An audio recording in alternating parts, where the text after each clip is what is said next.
حمدا وشكرا لله والصلاة والسلام على رسول الله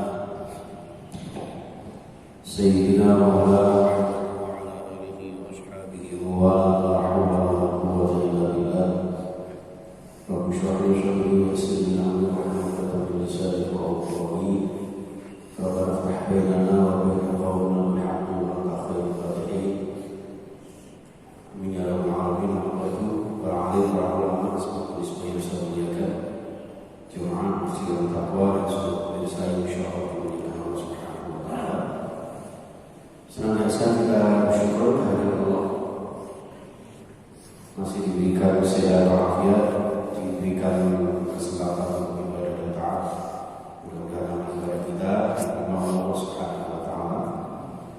Amal saleh kita, ibadah kita menjadi perantara dimudahkan segala kesulitan kita, mendapatkan rezeki kita, dan juga diberikan barokah kehidupan kita, barokah dunia dan akhirat kita. Amin ya rabbal alamin.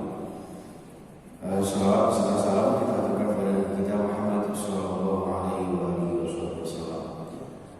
Langsung saja jemaah sekalian, kita lanjutkan kajian hadis kita, hadis yang terkait dengan penyembelihan.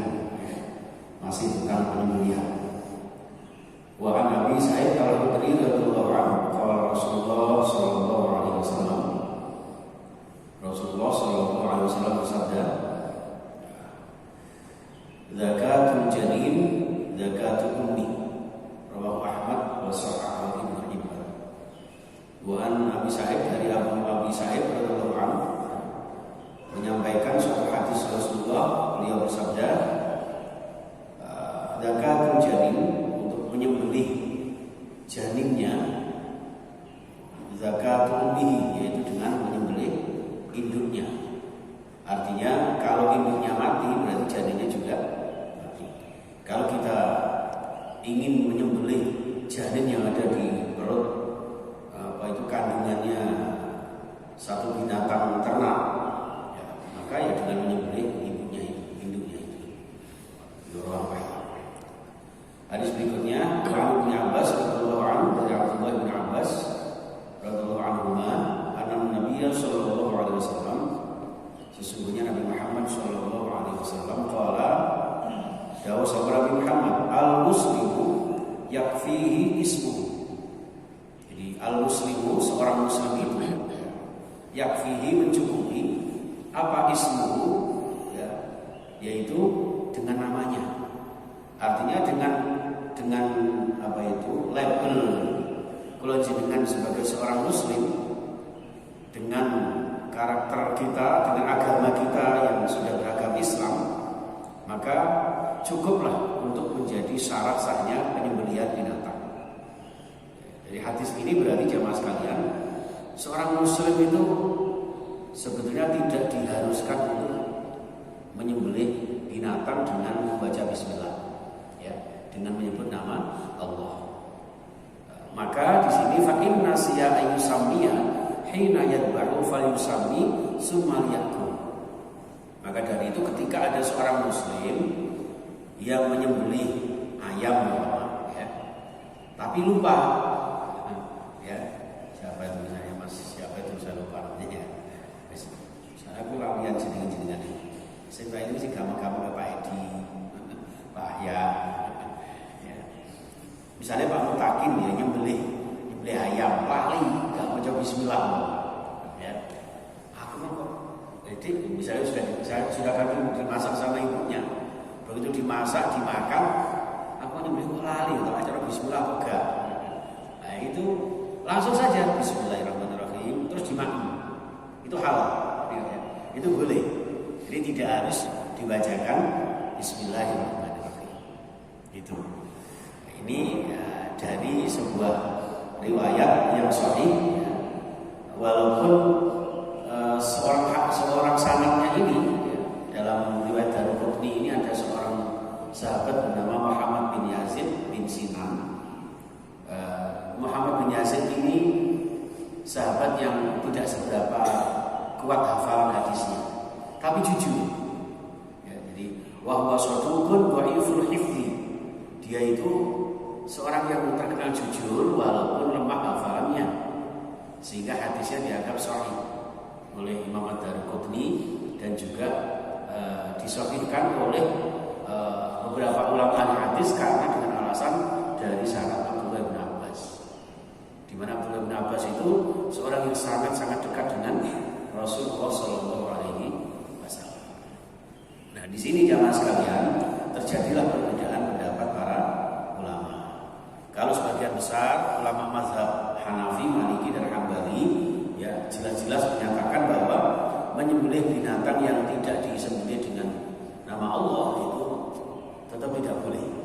Ya, tetap tidak boleh. Ini menurut Hanafi, Maliki, Hambali. Kenapa? Dengan alasan dasar surah Al-An'am ayat 121. Ya, jadi wala ta'kulu mimma lam yuzkar ismullahi alaihi wa innahu lafisq.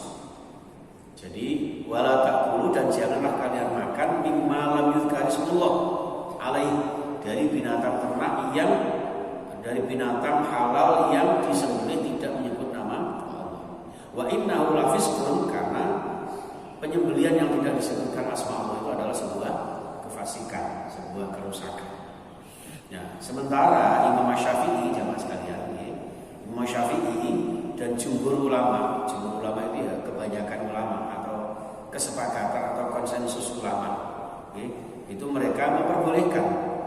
Jadi mereka itu sebetulnya para ulama lebih sepakat dengan pendapatnya Imam Syafi'i bahwa penyembelihan seorang muslim tanpa membaca bismillah itu sah-sah saja. Ya, halal dagingnya untuk dimakan. Ya, itu. Kenapa? Karena ayat tersebut itu masih ada lanjutannya. Ya, masih ada lanjutannya. Wa inna syayatina la yuhawna ila awliyaihim liyujadilukum wa in ata'tumuhum innakum la musyrikun. Jadi intinya bahwa ternyata kenapa Imam Syafi'i dan seluruh jumhur ulama itu menghalalkan penyembelihan seorang muslim yang tanpa membaca bismillah? Yang pertama, karena keharaman membaca atau tidak membaca bismillah itu terkait dengan penyembelihan binatang yang hubungannya dengan sesajen. Ya, jadi kalau menyembelih ayam atau jenengan menyembelih sapi, kerbau, kambing dengan alasan untuk sesembahan berhala, ya, atau makanya hati-hati Pak, istiqah bumi itu hati-hati. Ya, jadi itu ada ulama yang mengharamkan, termasuk golongan Imam Syafi'i itu mengharamkan menyembelih ternak ya dengan tujuan untuk menghormat arwah leluhur ya, yang dianggap punya kesaktian. Apalagi kalau kemudian dasi dipendem ya, dasi dipendem lagi suruh punden sampai dikai kembang-kembang, dikai menyam. Menurut dungane Rabbana atina ya. Rabbana atina fid dunya hasanah, tapi dasi sapi diharap. Nang pinggir apa gitu ya. Itu yang diharapkan itu. Jadi kalau penyembelihan biasa itu menurut para ulama itu, terutama Imam Syafi'i itu boleh-boleh aja. Ya. Nah, kalau kemudian sembelihannya itu dikhawatirkan nanti digunakan untuk satu kemusyrikan, itulah maka benar-benar penyembelihan kita atas nama dan dengan nama Allah Subhanahu wa taala. Yang kedua, alasannya adalah ketika penyembelihannya ahli kitab itu dibolehkan. Dibolehkan berarti tanpa membaca bismillah bagi seorang muslim dan ahli kitab yang benar-benar masih mengimani tiada Tuhan selain Allah. Intinya itu. Ya, maka itu boleh-boleh saja penyembelihannya. Alasannya ketiga, hadis yang sudah pernah kita baca ya, inna qauman ya'tuna bil lahmi la nadri ya, a'udzu Rasulullah alaihi amla. Jadi ketika itu ada seorang atau sebuah komunitas yang datang kepada Rasulullah membawa daging, tapi tidak tahu apakah dagingnya itu dari sembelihan yang disebutkan nama Allah atau tidak. Ternyata sama Rasulullah dibolehkan. Wis maca bismillah dan makmun. Wis aja cerewet dan makmun ae maca bismillah. Ya seperti itu. Itu menggambarkan, menunjukkan ya sebagai dalil menurut Imam Syafi'i dan jumhur ulama bahwa binatang halal yang kita sendiri sebagai seorang muslim ya dibolehkan untuk tidak membaca bismillah. Tapi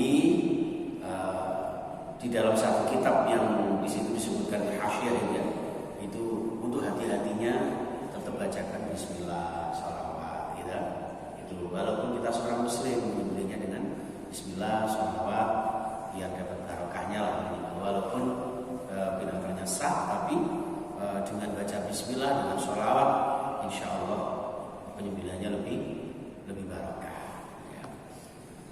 Tapi juga jangan sampai setelah dibacakan bismillahirrahmanirrahim Allahumma sholli ala sayyidina Muhammad lalu menyebut Mbak Sanggil tak sendiri kebu lah. Ini yang kemudian justru menjadi haram.